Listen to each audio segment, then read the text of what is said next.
Hello, U.S. history teachers. I thought I would do a quick video describing how I created my homemade Gilded Age Monopoly game. I didn't use any template from Teacher Pay Teacher, though there are many. Some of them looked very boring, no pictures on them, and I'm not quite sure if it was supposed to be on a poster board or not. I have a friend who created a Monopoly game for her science class, one of her science classes, and it inspired me to do one for this particular era.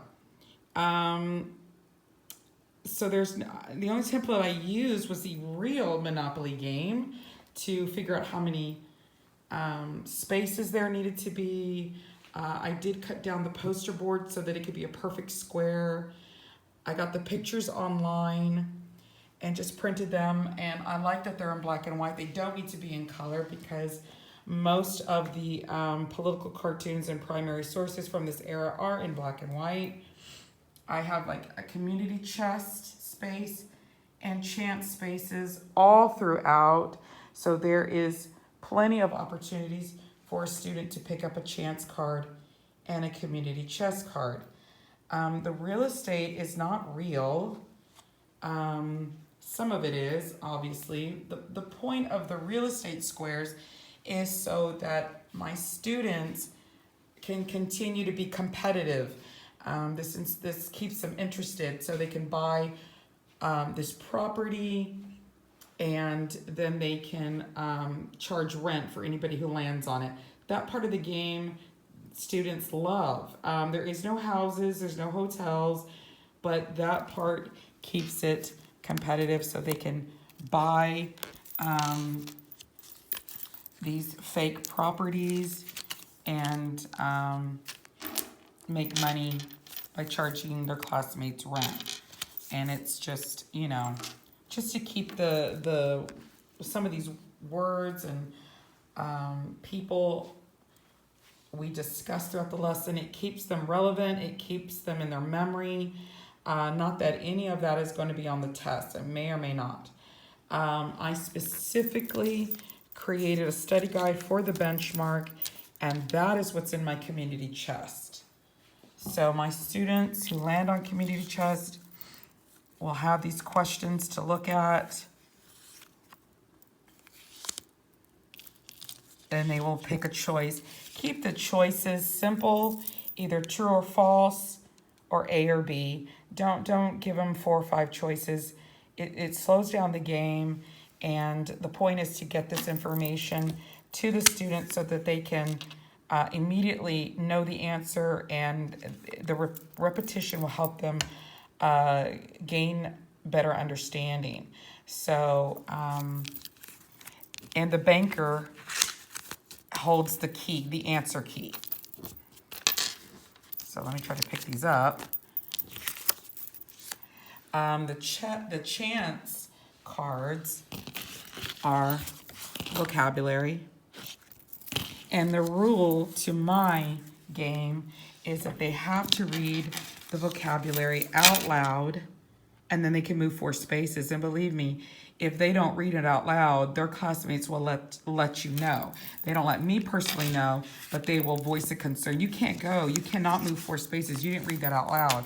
Because again, competition is essential in keeping this game interesting. They want to win. They want to land on the property first to make money. Game pieces I bought 8 of these little packages that come in one big package. And so you get 80 little pawns for $7. And I got that at Amazon.com.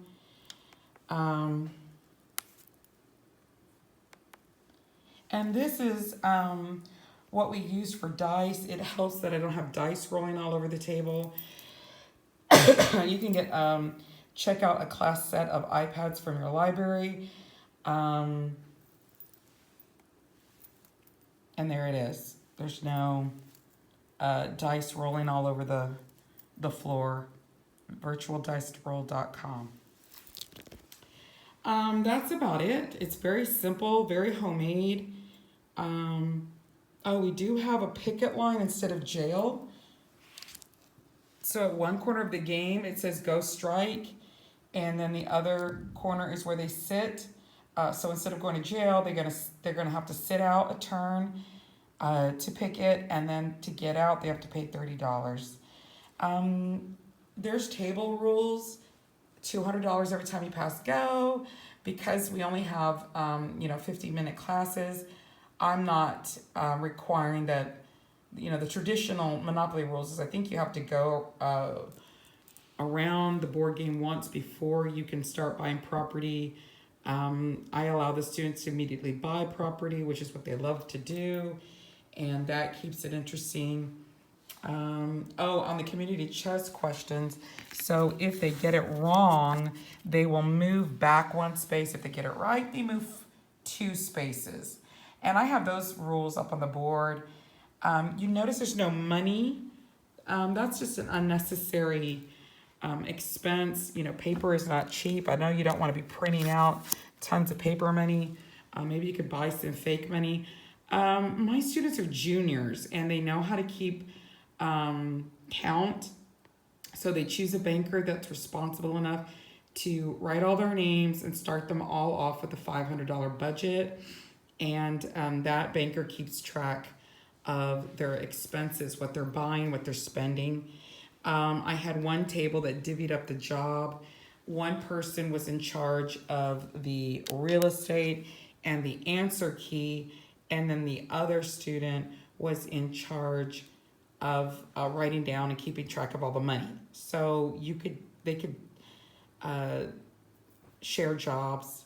It's basically how you want each table to be managed.